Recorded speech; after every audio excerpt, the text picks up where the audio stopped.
In the jungle, the mighty jungle.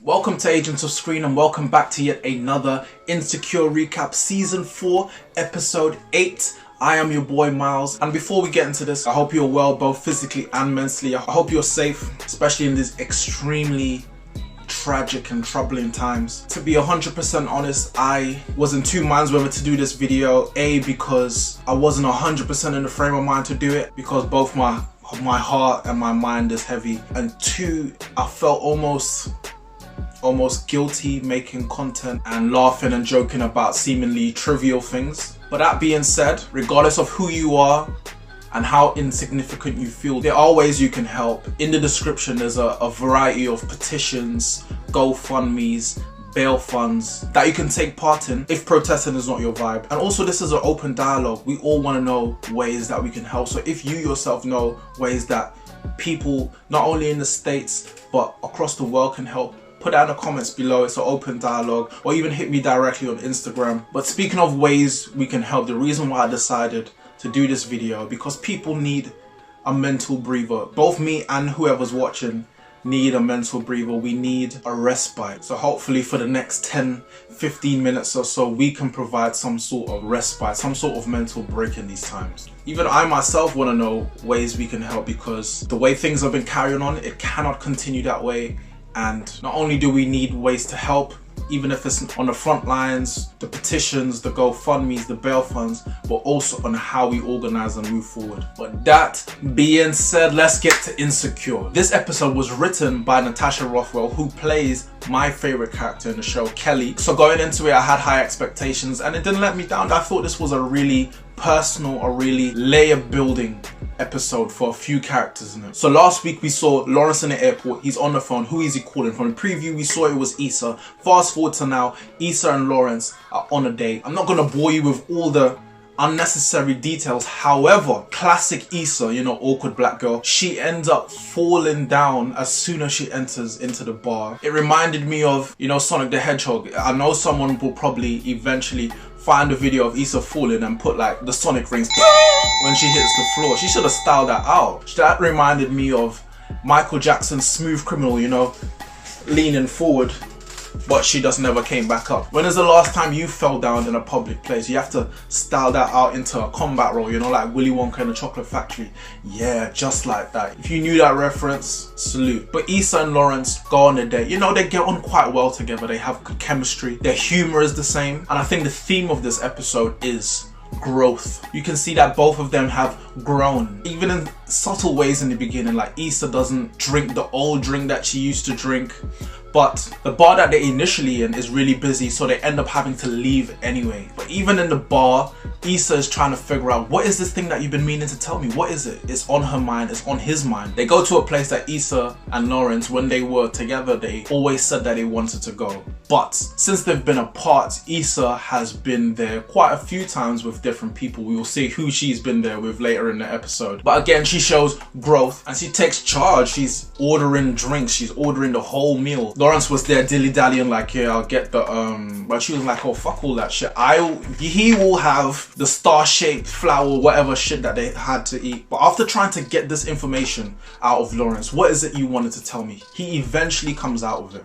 And he says to her that he's been thinking of them and what could have happened if they stayed together, and if he gave up on things too easily after the whole Issa cheating on Lawrence with Daniel. And this sets the platform for the whole episode. And for me, it was really nice to see. It was really nice to see two adults showing growth, and it was nice to see two adults having a mature conversation and unpacking everything that happened that caused them to split up. And there was a lot to unpack, to be fair. And they were really honest with each other, saying things that hearing it will hurt, but at the same time, it's only when you let this shit off your chest. And I can definitely relate. When something has been on your mind, been on your heart for a long time, until you are able to speak on it freely, like that can weigh you down a lot. It's a very cathartic process. So for example, Lawrence asks Issa why Daniel? Why him of all people? Was there something about him, or was it something about me, or could it have been just anyone? And she lets him know, without saying that she's justifying him, that the reason why she did it is because she ultimately just wanted attention. In that year that Lawrence didn't have a job, he didn't pay her any attention, they didn't have sex, it never seemed that he was interested in her, both physically and emotionally. And he was going through his own stuff, which led him to go within himself, not open up, just basically a wall. And that situation back then got so bad that Issa admitted that she, after work, would just drive around to avoid having to come back home. Now that must have been, that must have been so hard to hear. Imagine your partner tells you that. After work, they would just drive around aimlessly for hours to avoid having to come home to see you, to see your face. That's really hard to take. It was funny because you knew she was gonna have a speech, because they done this shot where it was just like a very, very, very slow zoom one take. So you know when you get the slow zoom, you know someone's about to have a speech. But Lawrence himself confesses why he felt stuck while they were together. He said he felt quite inadequate while they were together because every single morning he has to watch her wake up, go to work while he's just at home like some bum. He's not working, he's just spending money and eating, and that just caused them to get into like a depressive state. And from there he was just no use to himself or Issa. And he also said that he also wanted to go back home, wherever that is, but the only reason he stayed is that he didn't want to let Issa down. Everything that's being said is new information to both of them, so it just goes to show you, and they allude to it themselves, that their communication around that time was extremely poor, because everything that they're saying is a revelation, is new. And if they were able to communicate better, there's a chance that they could have saved their relationship back then. But then again, sometimes you need to be apart to grow, to come back together, sometimes. And that kind of reinforces what I think is that communication is the most important factor in a relationship. But in my title for this video, you see at the end I say Lawrence ain't shit, and this is why he ain't shit. Now they're having this heart to heart, him and Issa. He gets a text, he looks and he sees it's Condola. Yes, Condola, not condolences, not gondola, not Hollandaise rice, not corned beef and rice, not cornflakes and milk, Condola. But from the gist of the text we can get that he's going to see her after, yes, that's true. And also he has been talking to her in recent times because she's very familiar in the way that she's communicating. Am I gonna see you later, etc, etc. So Lawrence is playing both fields. It seems like he's trying to see what is the best option for him, because he also tells Issa that he just came back from San Francisco. He's thinking about maybe taking a job out there. He hasn't decided as of yet. Maybe he's looking for a reason to stay, but he's still working things out with Condola. So I think he's slyly playing both of them off each other, because on the one sense he's meeting up with Issa and he's saying like, oh, I wonder what could have been, but then at the same time he's on the text with Condola and think like, oh yeah, I'm gonna see you later. But they end up leaving the restaurant. When they do, they bump into TSA Bay, and it was funny to see him again. You know, Issa is, because she has growth, she's embarrassed to bump into him because it's like a reminder of, even though it wasn't that long ago, to be honest, it was at the beginning of the season, but it reminds her of where she was and the things that she was doing in this period. But TSA Bay says he's going to a gallery, I think he says that. That gives them the idea of going there themselves. But as Issa and Lawrence have this good camaraderie and this banter between them, Lawrence pretends like he's gone and Issa's just standing in the middle of the street like, what the hell? But you know, Lawrence comes back. They go to the art gallery, and I thought the art gallery was really beautiful. I don't know who directed this episode, but the cinematography, the art gallery itself, the whole ambience, the lighting, it was beautiful. I want to browse like an outdoor art gallery with someone. But the cinematography kind of culminates in this one shot where Issa's wearing red, Lawrence is wearing blue, Issa's standing on a blue background, Lawrence is standing on a red background, and it almost seems like yin and yang, almost Star Wars-esque. It was a beautiful shot. But again, talking about growth, they're having a conversation, still updating each other how they've been since they've been absent in each other's life. Issa is talking about her new perspective and how before she was looking for someone else to make her happy, and now she's of the frame of mind that you can create happiness for yourself. And I think that's amazing. And I know Lawrence hearing this is thinking like, wow, I'm loving this. And even just from a personal standpoint, I believe the same to be true. Like, you can't rely on someone else to make you happy. You have to be happy. You're here on your own. You have to be happy, and we can come together and share each other's happiness. It shouldn't be a case of you have to rely on anyone. And Issa admittedly says that herself. But while they're having this amazing moment together, Lawrence gets a call on his phone. He doesn't answer it, but he takes it out of his pocket and you can see Condola's name on the screen. And I know all of you at home were collectively rolling your eyes when you saw her name on the screen. But as I said, leave Condola alone. But he doesn't answer the call. But Issa also sees that it's Condola. She asks him, do you need to take that? He says, no, it's all right. But she asks him, like, what's happening there between you guys? And he basically saying he doesn't know what's gonna happen between them. They're still trying to work things out. But Lawrence himself, he's still on a text saying, yeah, I'm getting held back a little bit, but I may come over later. And it's time to go home now. Come to find out Lawrence lives next door to Issa.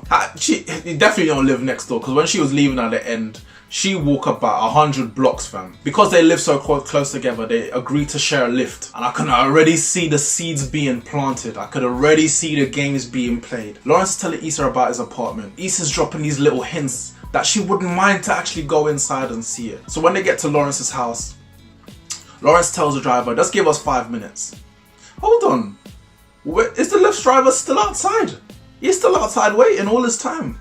Anyways, Lawrence tells the Lyft driver she'll be 5 minutes. They go up to the apartment. He's showing her around.